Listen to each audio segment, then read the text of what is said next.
Welcome everyone. Thank you for joining us at COP26 at this event, UrbanShift event, transforming cities for people and planet through multi-level governments. We're thrilled that you're here, and also this distinguished guest here in the panel that are here in the studio, but also abroad, that will chime in this relevant discussion on multi-level governance.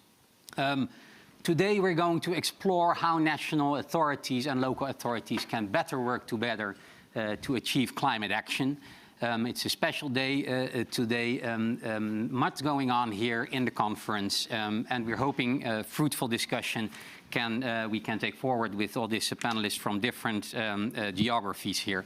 I want to first say a couple of practical things. We are, for the ones that are watching through the COP26 platform, there is, and I have registered as delegates, there is translation, because we have Brazil to English translation and vice versa. Unfortunately, if you follow us on the YouTube channel, it's not there. Nevertheless, we are happy to share with you the recording and the transcript, so please register, sign up to our mailing list at shiftcities.org. Apologies for that. A last thing, we're very happy with this distinguished guest, but we're not meeting the gender balance standards at all. Apologies for that. Nevertheless, I'm looking forward to learn from these distinguished leaders in urban and national development planning. I want to say first something about cities and about multi-level governance. Cities today confront a range of critical challenges. Deepening social inequality, deepening social inequity, diminishing green public spaces, and deteriorating air quality, compounded by the climate crisis and COVID-19 pandemic. Cities account for nearly over 70% of greenhouse gas emissions and 80% of the world's GDP. Yet, by 2050, nearly 2/3 of the world's population will live in cities, and by 2030, urban land area is projected to increase by 80%. So as our planet urbanizes rapidly, more rapidly than ever before, and the demands on limited natural resources multiply, the need for cities to transform their development trajectory has never been more urgent. UrbanShift, this platform funded by the Global Environmental Facility, and a partnership comprised of World Resources Institute, C40, ICLEI, UN Environment, World Bank, ADB and UNEP, is working with and supporting cities to lead collaboration with national governments, putting cities at the center of the solution and as drivers for change. One of the biggest challenges in sustainable urban development is not so much the design of the technologies involved in implementing innovative zero-carbon solutions. Rather, the issue is related to the transformation of existing practices and processes to enable multi-sector collaboration and multi-level governance. And that's what we're going to talk about today. UrbanShift, a platform, a global program, has a two-pronged approach. It combines local projects with global partnerships to enable participating cities to transform the way they plan and implement urban development projects. So the two prongs are really working in 23 cities in 9 countries. We have many representatives from the countries and the cities and relevant institutions with us. And we're working in Argentina, Brazil, Costa Rica, Morocco, Rwanda, Sierra Leone, India, China, and Indonesia. And this is the GEF7 funded project UrbanShift. The GEF6 project is also still going on strong, and together it comprises of 50 cities in total. So a lot of opportunities to learn from each other and to really get climate action going. So to complement these local actions and local interventions, we've created a knowledge sharing hub that connects participating cities with global expertise and cutting-edge research in the field of integrated urban development. So today, we will hear from national and international actors in the first panel, and from local governments and civil society organizations in the second panel, to understand what they are doing in terms of climate action and how we can enhance multi-level governance. And to understand a little bit better what that means, I'm now going to give the floor to Sharon Gill from UN Environment that will give us a few inputs before we kick off the panel. Thank you very much.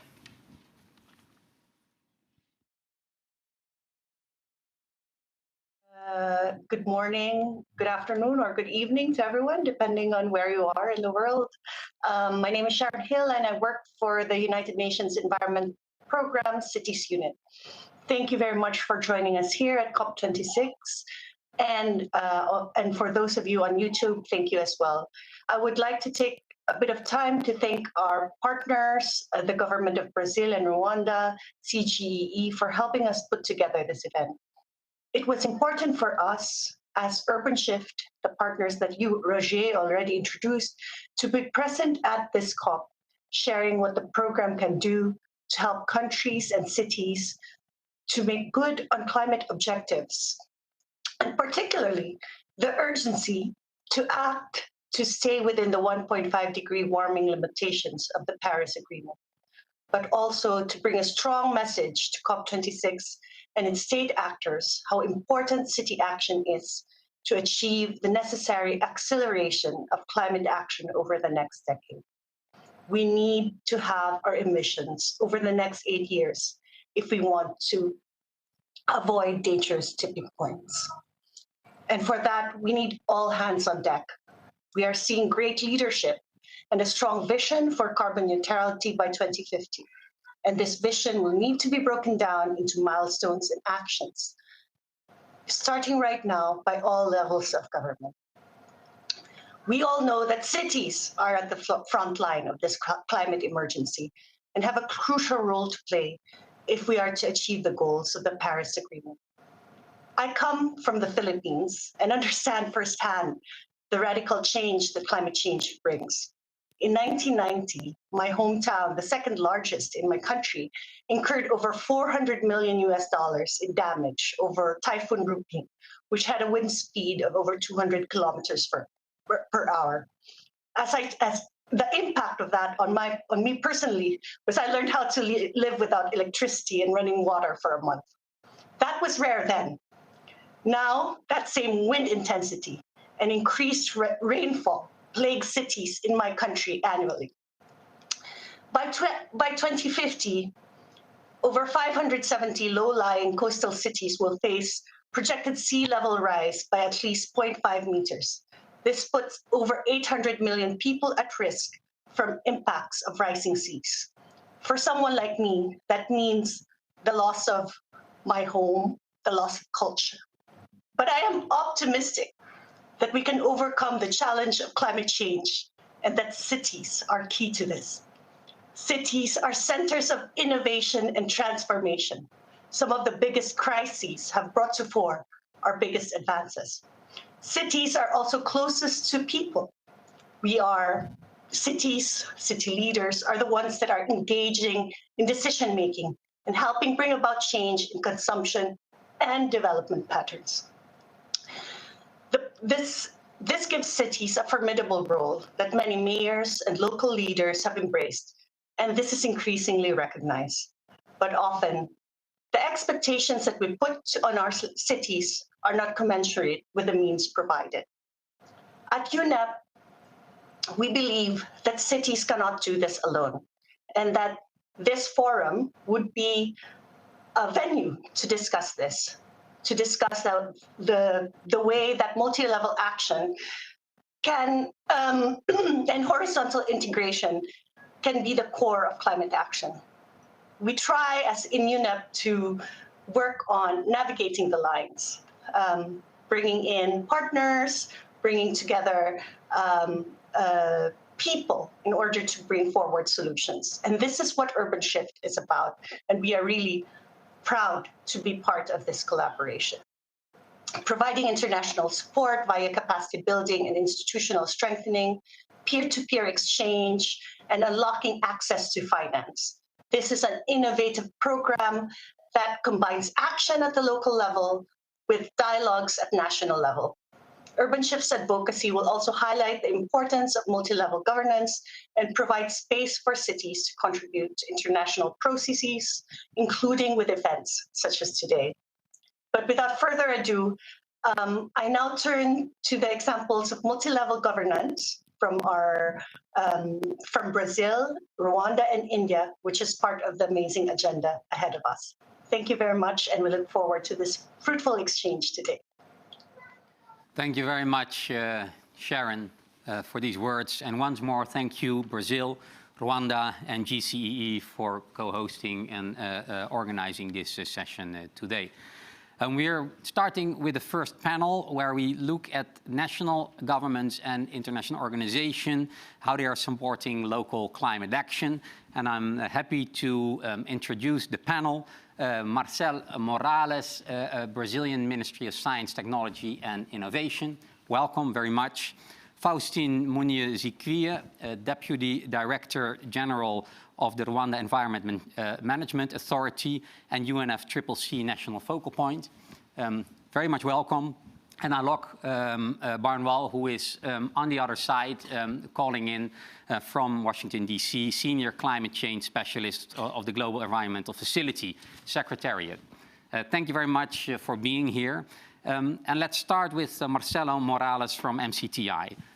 How is the government of Brazil, and in particular your ministry, providing support to cities and building their capacities to mitigate and adapt to climate change? The floor is yours. Thank you very much, and good evening, ladies and gentlemen. It's an honor to participate in this important global event. And thank you, Mr. Vandenberg, for the question and the opportunity to show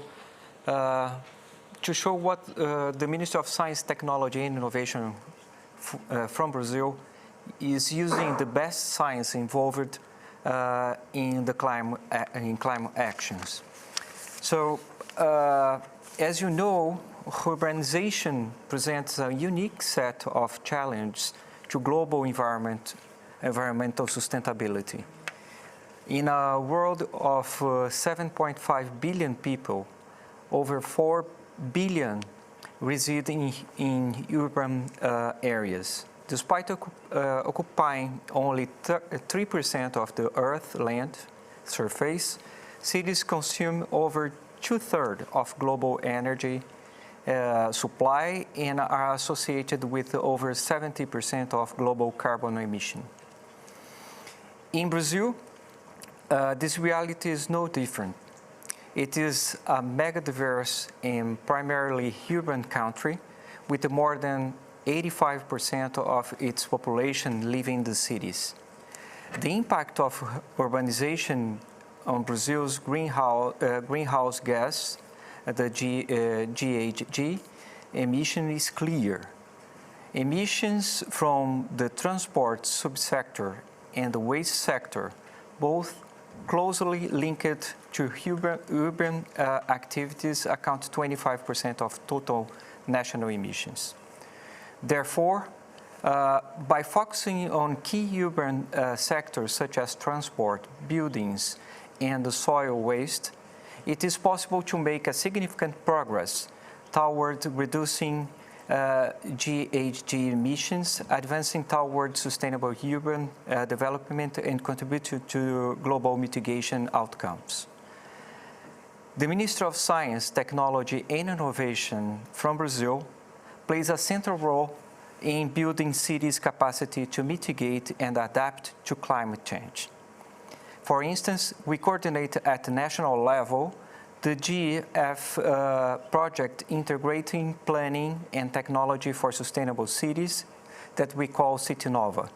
Starting in 2019, this project, which is being implemented in Brasilia and Recife, aims to directly reduce 3.8 million metric tons of CO2 emissions. This is being accomplished through investment in innovative technologies, promotion of sustainable and integrated urban planning, and creation of knowledge platforms containing indicators and innovative solutions database. In the second panel today, we will hear more about the positive impact of City Nova at local level and its potential to be replicated in other cities in Brazil. The Ministry of Science, Technology and Innovation also supports sustainable urban development with another national programs, the program TNA Brazil, Technological Needs Assessment, create a partnership with UNEP and GCF appoint priority sectors and key knowledges to fulfill the mitigation goals. To also provides a guide to support cities in getting financing to these technologies. Furthermore, we support the Brazilian Global Climate Change Research Network, a network of national and international institutions, as well the multilateral organizations dedicated to advanced research on climate change, provide inputs for cities to formulate evidence-based sustainable policies. The MCTI also coordinates the all climate mitigations GEF projects in Brazil, such as options for mitigation in greenhouse gas emission in key sectors in Brazil, carried out with GEF sources and in partnership with UNEP. It was the first time that an integrated analysis of the different mitigation options and emission scenario projections was carried out in Brazil with their consequent economic and social implications. Marcelo, can we need to yes. think about the time? All right. There's a second round of questions coming up. Yeah? I'm just finishing. Good. And another important strategy to reach mitigation and adaptation is the program Regenera Brasil. The initiative contributes with the best science for the generation guidelines to promote effective recovery of Brazilian native ecosystem, including degraded areas in urban areas. So I'm very pleased to tell you what we are doing at the Ministry of Science, Technology and Innovation. Thank you. Thank you very much, Marcelo Morales from MCTI from Brazil. I want to ask everybody to try to stick to the time that we have. We're in the studio here, and you know, we have limited time and we have a lot to discuss. Going over to Faustin Munyazikwiye from REMA from Rwanda. How is the government of Rwanda providing support, including climate finance and capacity building, to cities in Rwanda? Please, over to you. Thank you very much, moderator, for giving me the floor. Government of Rwanda has been working with the cities to plan and forge the sustainable development we want. Specifically to provide climate finance, we have been working with the cities, but the government of Rwanda has established a green fund, which is a National Fund for Environment and Climate Change. The fund has been established to be one vehicle for the government to mobilize climate finance and also allocate finances to government institutions, be it central and decentralized entities, and also to provide fund for civil society and private sector. So the fund has already mobilized almost $200 million, and more than 45 projects have been supported, and those projects include projects which have been submitted by different districts in the different corners of Rwanda.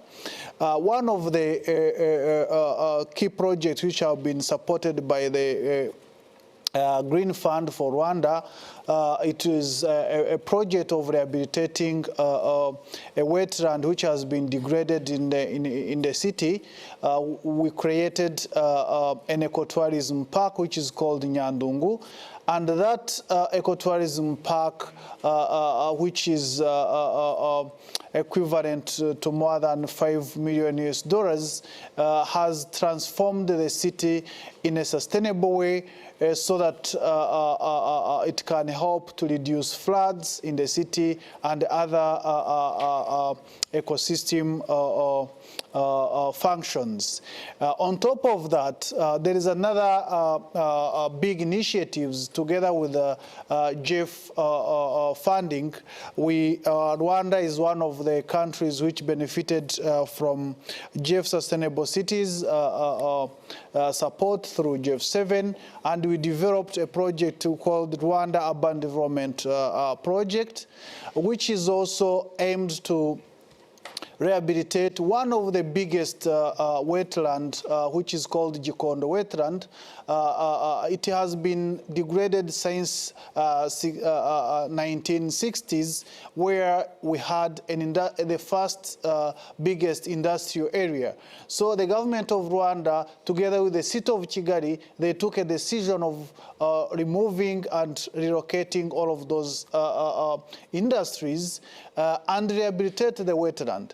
So we are going to rehabilitate the wetland and do it in a sustainable manner so that it can provide the functions to the people, but also provide a green space in the city. So it will also support the city of Kigali not only to invest but also to do some studies which are helping us to build the resilience. When we are talking about sustainability, building resilience, you can't wake up in the morning and do it. So the project will help us to at least do some design and feasibility studies, which will help us to do it in a sustainable way. So that's how government of Rwanda is working with the cities, especially the city of Kigali, which revised its master plan, and it provided that at least we are going to have 30% of the city as a green area. Thank you very much. Thank you very much, Faustin. And yeah, you can't just wake up and do it. So you need to be prepared. Thanks a lot.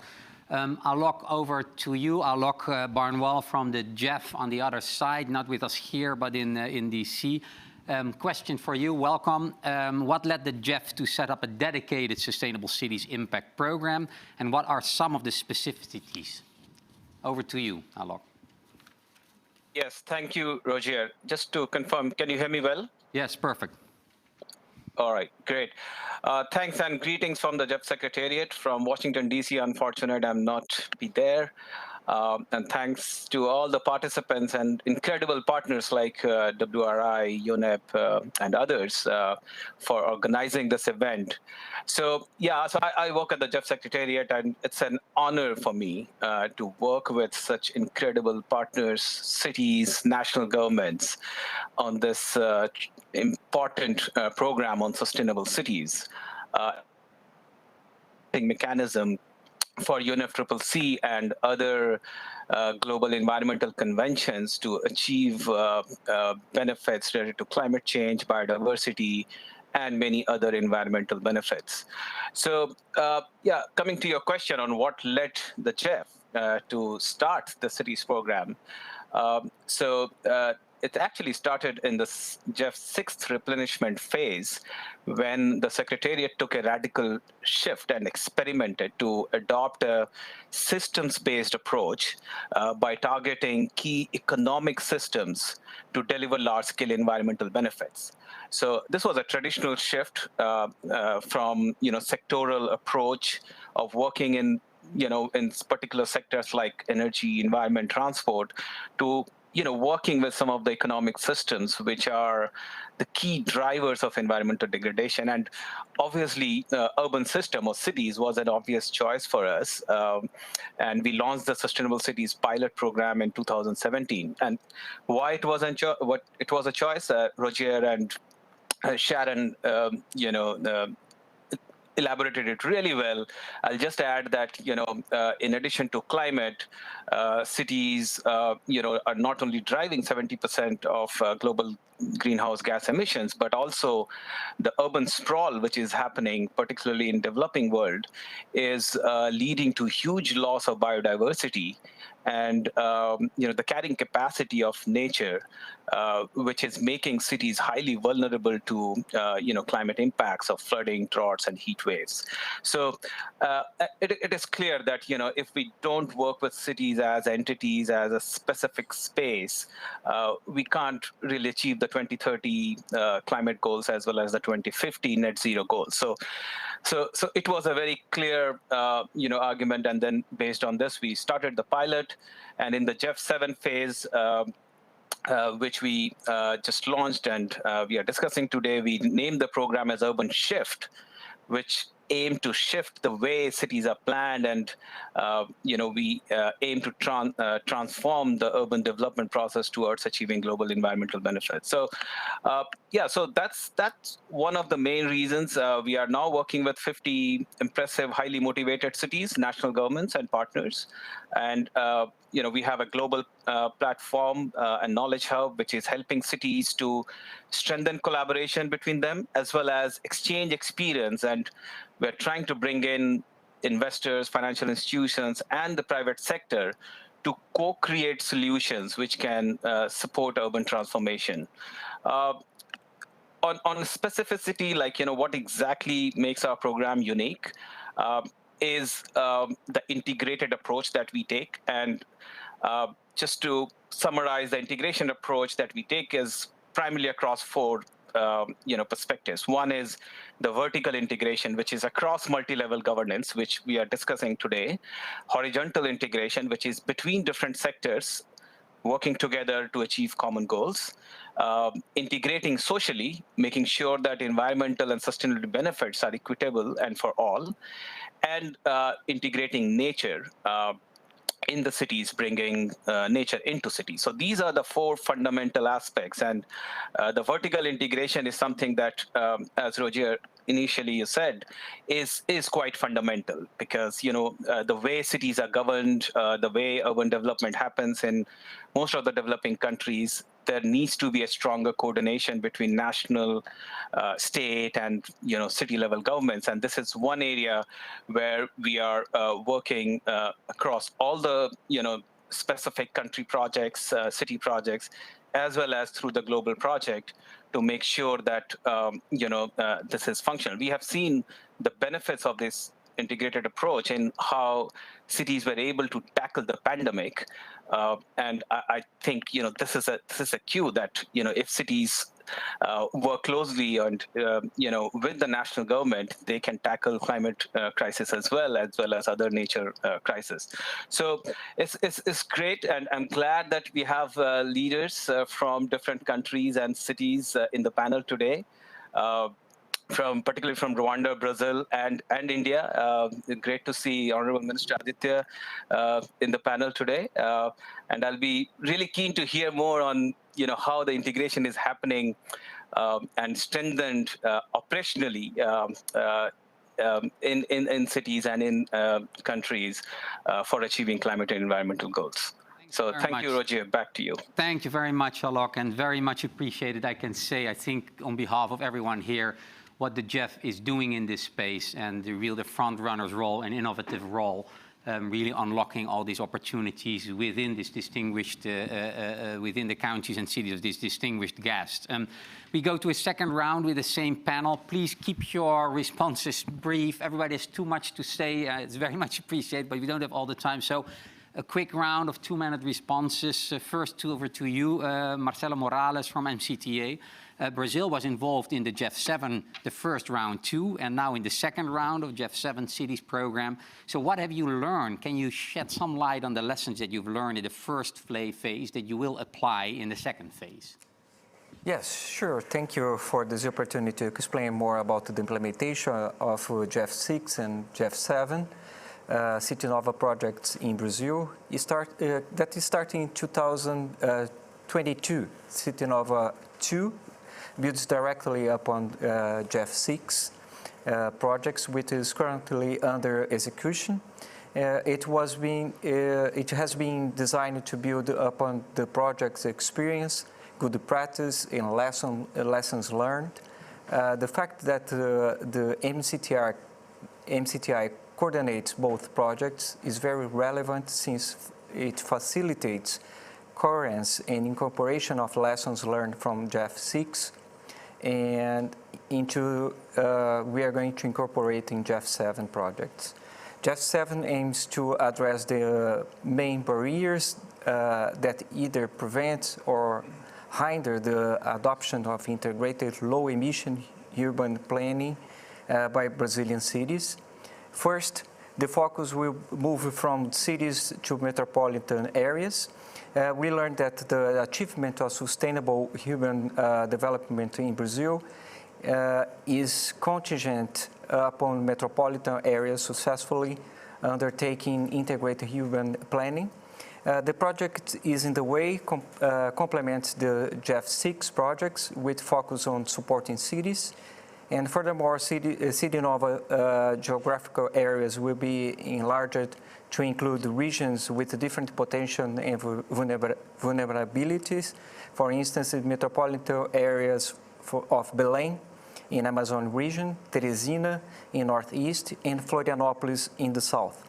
Second, GEF7 will gather evidence on the economic, social, and environmental viability on sustainable urban projects and make them available for public management in the society as the whole and coherent national data platform.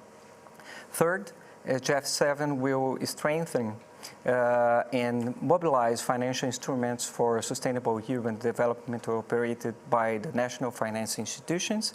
And fourth, the mobilization capacity of the ministry will be used to induce and promote governmental cooperation at different levels, national, state, and local, in order to enhance local capacity and technical planning tools. Thank you. Thank you very much. Very clearly also, again, that kind of vertical integration, national, state, and local. Thanks again for shedding some light on the lessons learned. Faustin, Munyazikwiye from REMA, please, can you shed some light on NDCs and climate planning are an opportunity to involve cities in the planning process. As you said, you not just wake up and start. You need to have a planning process in place and encourage action. So how were cities actually involved in this process, and what are next steps? Yeah, thank you. Thank you very much, moderator. Involving cities. In Rwanda, we are trying to put people at the center of the development we are doing. And we believe that we are protecting environment not for the sake of protecting environment, but to protect people. So Rwanda developed its first NDC in 2015 before adopting Paris Agreement. And indeed, Rwanda was the first country in Africa to submit its updated NDC in last year in May. And it is one of the ambitious NDC. We pledged to reduce 38% of emissions reduction by 2030, and it will cost us $11 billion US. It will not be possible to plan and commit the country if we didn't involve the cities, if we didn't involve the centralized entities. During the development of our NDC, we did thorough consultations with the cities, thorough consultations with different districts in different corners of the country, and of course different sectors, including energy sector, including agriculture sector. And then we sum up all the commitments, what we are trying to do. And indeed, this was also focusing on our mainstreaming of climate change in a district development strategy, which is a 7-year strategy of each district up to 2024, which is aligned with our national strategy for transformation. To develop that, we worked with the cities and make sure that we have a checklist of what do we integrate in different DDS of districts. What we wanted to integrate in northern part is not necessarily what we are going to integrate in eastern part. So we couldn't do that if we didn't involve the cities. So we are working together, and Rwanda as a whole has a target of 70% of urbanization in 2050. So to achieve that, city people are the center of that planning. Thank you. Thank you very much, Faustin, for this pointing some light on how important it is to kind of bring people in the center of the planning process. Over to you, Alok Banwal from the GEF How can vertical and horizontal integration be strengthened in the context of climate action? And what role can the private sector play in this? And please keep your answer short. We have a lot to discuss now. Thank you. Yes, thank you, Chair. Quickly on vertical integration, I'd say three things. National government have fundamental role to play here in acknowledging the important role of cities in achieving the national goals. So that's like a fundamental, I think, understanding that national governments have to acknowledge and the role, the importance of cities. So that's critical to initiate the vertical integration within the governance system in which countries operate. Second, I think there needs to be creation of platforms and forums or coordination systems where planning is carried out jointly on topics which are not only just specifically important for cities, but also strategically important for countries. And we just heard a great example from Rwanda, where the national government decided to restore the wetland with support from JEF funding, and they are doing it in collaboration with the city of Kigali. So this is really important. And finally, I think, which is again a fundamental and key decision-making driver, is we need to create more evidence base and data for cities and national governments to come together and be informed and then support integrated planning. And I'm glad to say that our cities program is working on all these three aspects of ensuring smooth coordination in creating platforms we have platforms in India, in Brazil, in China, where there is a transit-oriented development platform which is bringing all cities in one platform to adopt transit-oriented development approach for cities. And the leadership of Brazil and Rwanda that we already have heard. And I would like to acknowledge here Aaditya, who is the Honorable Minister of Maharashtra, one of the most urbanized major state in India, and he recently committed that there will be 43 cities from the state which will commit to net zero. So this is the kind of state, city, national city leadership coordination that is fundamentally needed to make cities part of this race to zero, race to resilience, as well as be part of these global conventions to achieve the goals. And finally, on horizontal integration, I think cities are naturally integrated. We just need to make sure that natural integration is applied in sustainability context, because it is in interest of all the departments to identify synergies and minimize trade-offs. And we are seeing this happening. We are piloting, we are implementing some of these models of horizontal integration, be it transit-oriented development, nature-based solutions, or other form of infrastructure interlinkages. And for example, the City Innovation Observatory by CGEE and MCTI in Brazil is a great example of how different sectors and different aspects of urban development could be combined towards urban transformation.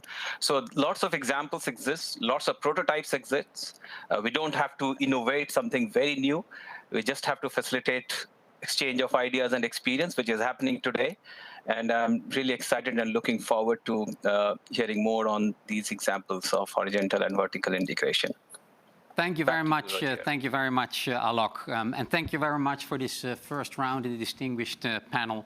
We're moving over to the panel two. So we talked in the beginning, we talked in the first panel on national and international actors and how they bring into kind of cities into play for climate action. We'll now kind of move into the segment in which we are going to discuss how state and local governments and civil society in Brazil, India, and Rwanda are taking action and contributing to national and international climate goals. So I'd like to introduce the panel.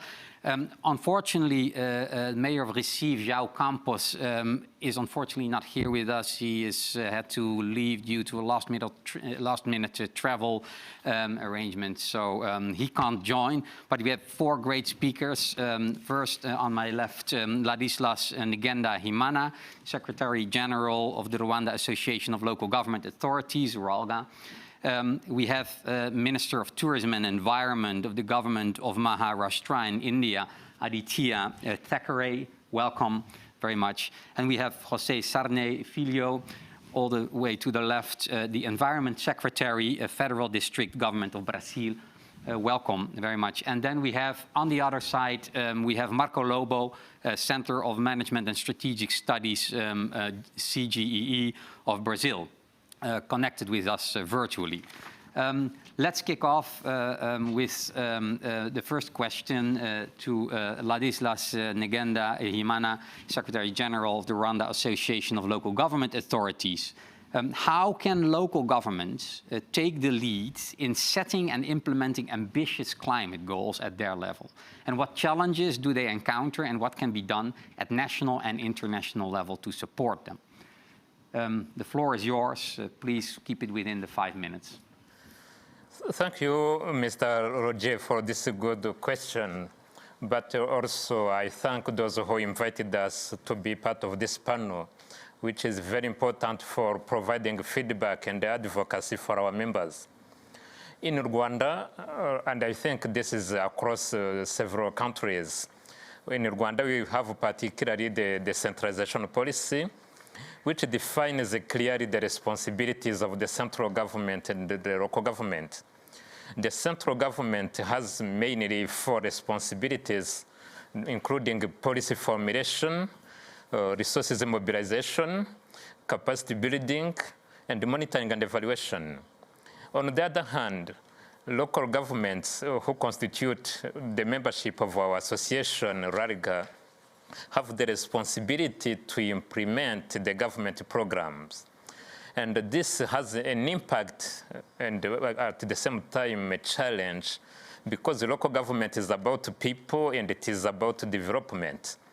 And as my colleague from REMA has said, after the government developed the national strategy for transformation, the districts also and the city of Kigali developed the city and the district development strategies, which are aligned with the national strategy for transformation. Looking at the climate aspect, we need to admit that global warming and climate change is a threat for local government sustainability. Rehabilitation of wetlands is not enough. Indeed, it is a step, but we have more to do than rehabilitation of wetlands. And apart from this, we can see that districts have strategies and they have plans, but they don't have enough resources to implement these strategies. Strategy without implementation is nothing, but also funding or finances without capacity is also nothing. So we need to align both capacity and finance. And this is a challenge. When we talk to our colleagues in the local government, not only in Rwanda, most across the world, they are facing the challenge of multi-level collaboration. Indeed, particularly in Rwanda, we have the reality on the ground. Local government and the central government are working closely, hand in hand. But in other countries, there is this problem of framework of collaboration, which needs to be addressed. Local government, you have strategies with ambitious commitments to protect environment and to face these challenges of climate change, prevention, mitigation, and adaptation. But it is not enough. We need to educate people, to support our people, to be part of this process. And I think this is critical to sustainability. Investing in people, investing in local government goes to consider 2 aspects. Capacity building is key, but also access to finance is critical. capacity without finance is nothing in facing this aspect of climate change. And I cannot conclude before calling these global powers which are playing a critical role in climate change to respect their commitments, because we need finance. Sometimes local government, we are like a mother who knows where the baby is sleeping with the needs and the wants, but it does not have resources to feed or to address these needs and these wants. Local government, they're really like mothers. They know what they should be doing, but sometimes they don't have resources.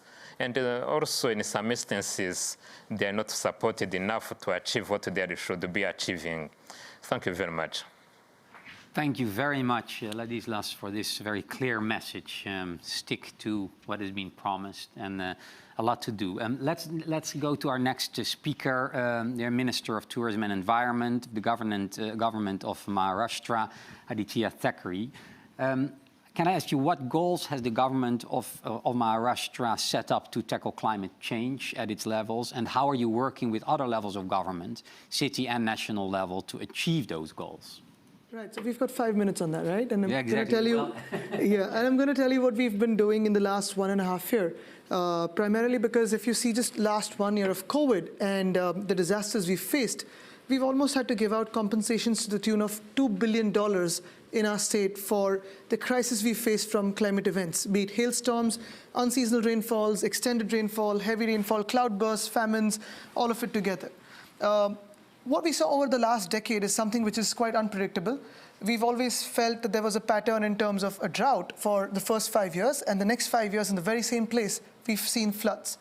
Now, really what we've seen is in the past 1 year when we had the IPCC report coming out, we presented it to the cabinet. And going beyond that, the Chief Minister mandated us that we create a council for climate change in our state. When we look at different levels of government, we look at just getting everyone on board and sitting together, because today I believe we've gone past the time that only environment ministers are responsible for mitigation and adaptation. We've got to have everyone on board, be it the energy department, the transport department, the rural development department, agriculture department, urban development department. Everyone has to be on board, and therefore we've got this Maharashtra Council for State of Climate Change. I think that is something which is very, very crucial for us. But going beyond that, we've not just made commitments, we've looked at how we can actually implement those commitments. Now, the first thing we've done is we've got cities, 43 cities, committing to the race to zero. Now, if I give you an idea of what 43 cities mean to us, because 43 cities means almost 51% of Maharashtra, and the 51% is increasing day by day. But while we do that, we need to define what urbanism is. Is urbanism only concrete roads and glass buildings and more offices? Or do we have better solid waste management systems? Do we have sewage treatment plants? Do we have much more urban sinks like carbon sinks like urban plantations and urban forests?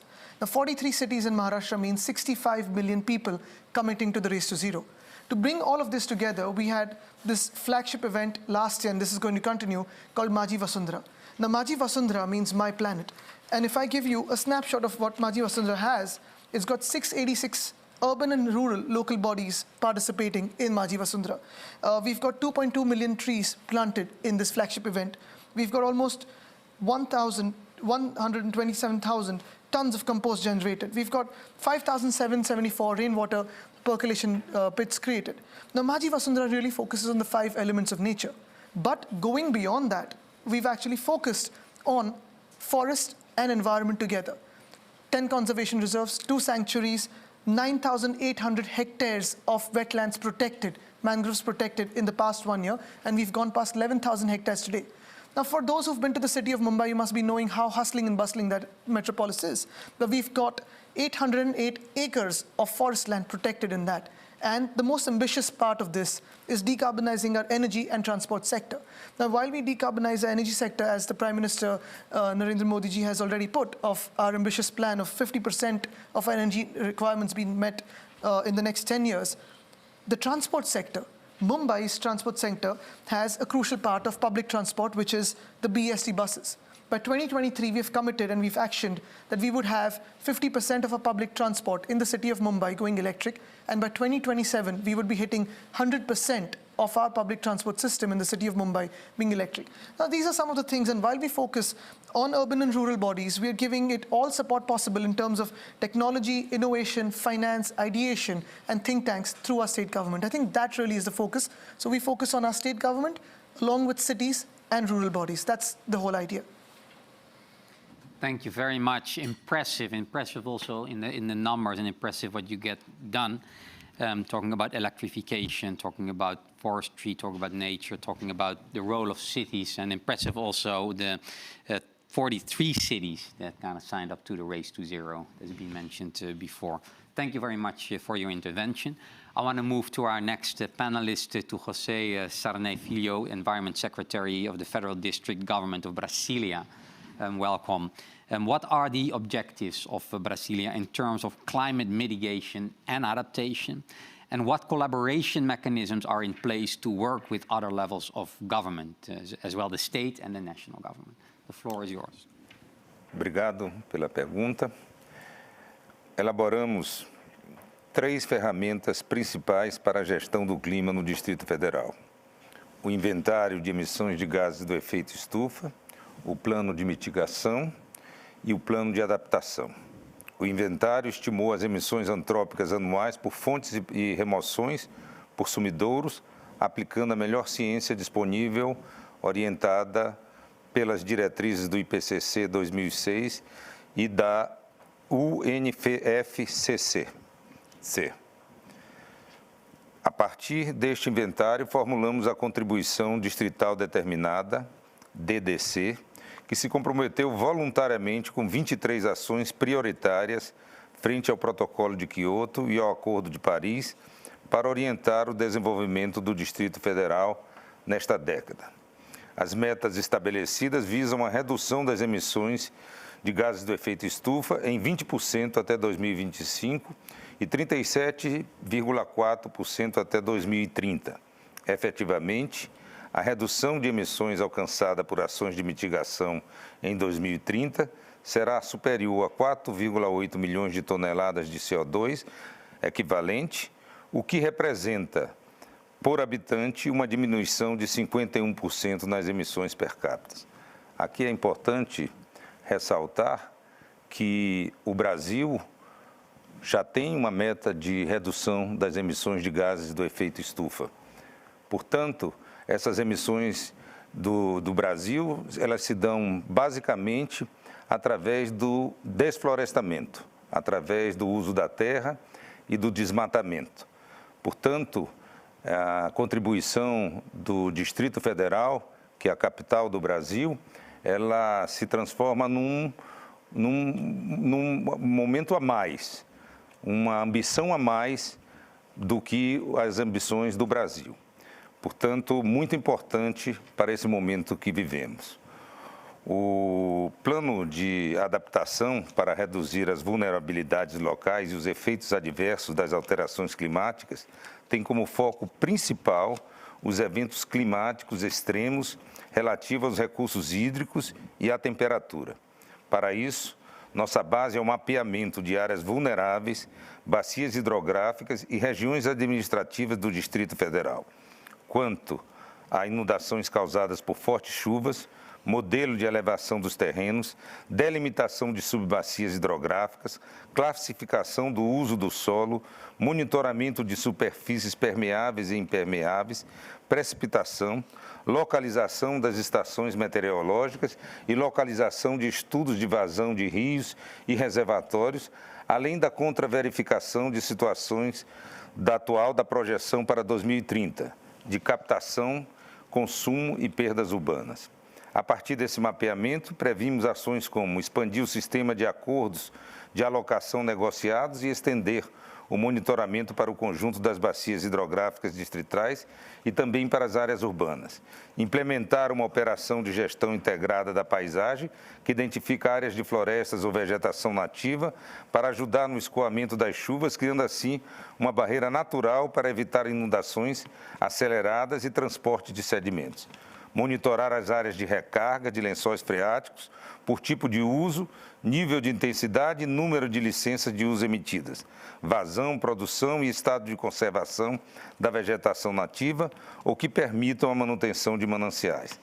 Para manter as áreas de recarga dos aquíferos, criar novas unidades de conservação ao redor das nascentes, estabelecidas em locais estratégicos, bem como monitorar os padrões agrícolas pelo tipo de irrigação mais adequado, de maneira a manter a recarga com atividades ecológicas, reduzir as perdas decorrentes de poços ilegais e encanamento irregular, uso danoso da terra em áreas sensíveis e manejo inadequado do solo e da paisagem e ampliar a oferta de novos reservatórios. Antes de mais nada, é necessário enfatizar a importância de que os diferentes órgãos governamentais atuem de forma integrada quanto ao planejamento, à execução e ao monitoramento da política climática local. Assim, a economia de transporte, agricultura, desenvolvimento urbano, habitação devem estar plenamente envolvidas com os compromissos do governo para o clima em suas respectivas agendas setoriais. Essa é uma das premissas sobre as quais trabalhamos no Distrito Federal. É importante também ressaltar que, num momento como esse, os entes subnacionais têm uma responsabilidade muito grande, responsabilidade que se soma às responsabilidades da União. Portanto, é com muita satisfação que nós temos essa parceria internacional, local, com o Ministério de Ciência e Tecnologia, com os órgãos de doações internacionais e, portanto, a percepção da mudança como uma problemática global torna os mecanismos de colaboração essenciais para os processos locais de governança.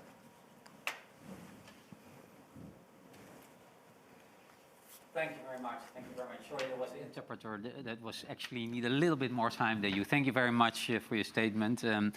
We now go over to Marco Lobo of the CGEE, who is joining us from the other side. Are you there, Marco? Do we have a connection here?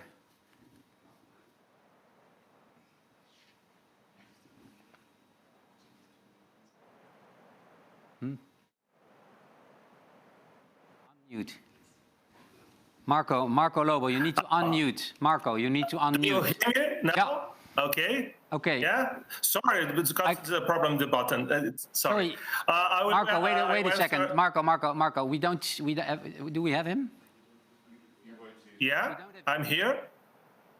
Okay, Marco. Let me get to you now. So, what role can civil society play in supporting more ambitious action on climate change, and what are some of the activities of CGEE contributing to this?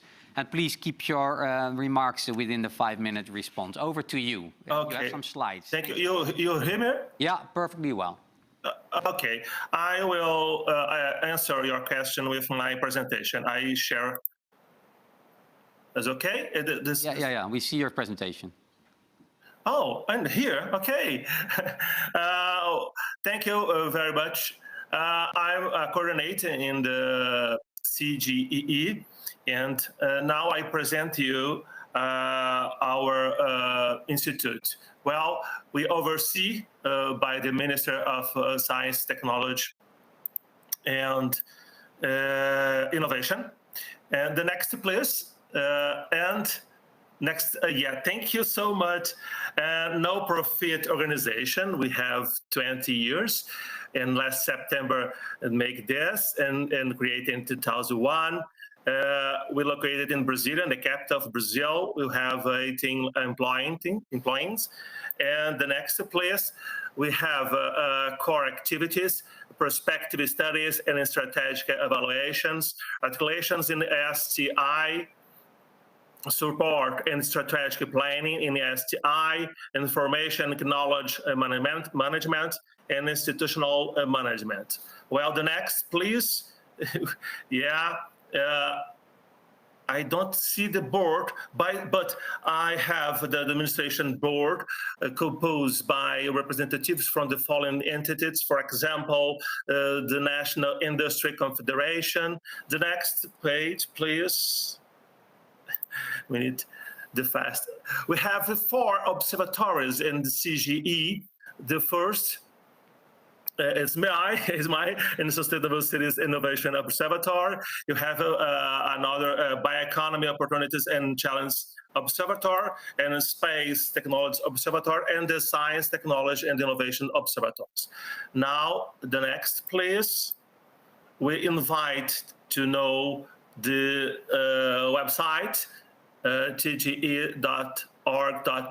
Next, please. Okay, now welcome to the Sustainable Cities Innovation Observatory. This project integrates the City Nova, the integrated planning and technologies for sustainable cities, executing agency minister of science, technology, innovations, multilateral financier Jeff, implementing agents environment program, United States, nations, and 4 exiting partners, Recife and IRIS, Porto Digital, and Brasilia, the Environment Secretary, and the knowledge platforms. Programa Cidades Sustentáveis is the project. It's a Sustainable Cities program in São Paulo, and CGE with the Observatory ISCIO. Well, what is this observatory? It's a visual platform for mapping and disseminating innovative and contextualized urban solutions in the national territory through typologies of city. Next. And our mission is inspire people, replicate innovation, foster policies, and the goal, the next, please. Thank you. In the define and promote local, regional, national, and international solutions for the learning and appropriation of different users, mainly public managers, obviously, fostering the transition of Brazilian cities towards sustainability. Next, how can I do this? The solutions, how the solutions. We have sources about low carbon mobility, renewable and centralization energy, low carbon and socially interesting building environment, solid waste, about water, and naturally based solutions. Next, please. My studies about the typologies of the characteristics of the territory through indicators and geophysical data with which relating the themes and challenges of the observatory. The constitution and the typologies considers the diversity of the urban environment and conceptualize the solutions identified to local realities. Okay. This is my platform site. The next, please. Okay, this is an example of the solutions with the platform. Next. Another example for the circular design guide. Next, please. Yeah, there's a solar train. The next, about mobility. Electric cars. It's for example in the platform. This is a natural based solution in Argentina, and this caravela. It's interesting. This contamination of water in the Brazil. Okay, This is an interactive map. You take indicators and typologies in Brazil. For example, the next page. You see Rio de Janeiro and São Paulo. You have many indicators, layers, about the indicators. For example, water quality, about trash, and then other types. Next. And the project 2020-2021, we have 800 sustainability initiatives, solutions and case studies, more 50,000 platform access, 50 indicators, 20 geographic information layers, and 18 typologies. Now, the finish, the future of our cities, our studies look the infographic, the last graphic. You look the takeoff GDP with versus time. You have a forest, field, and city. Look, the generation, now it's sustainability, but you need to pay space and life value, landing at city, field, and forest together to make Vita Cidades or Vita Cities. Thank you so much. Come and meet us in Observatory. Thank you. Thank you very much, Marco. This is impressive work that you are working on and super relevant for what we're discussing here and moving the climate agenda forward. Thanks a lot for your presentation. We're moving in just a few minutes into the last part of this event today. I want to say a few words on the things that I heard, and don't worry, I'm not going to give a long summary because these distinguished guests have given their points loud and clear. I think global powers to stick to their commitments. This is why we are here for at COP26. Absolutely, it was raised.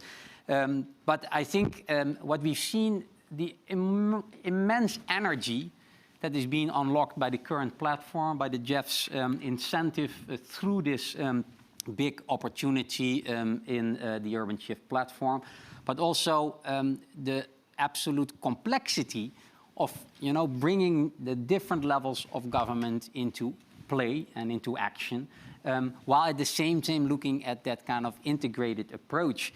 I think it was Minister Thackeray that said it is not only the climate is not only the responsibility of the Ministry of Environment.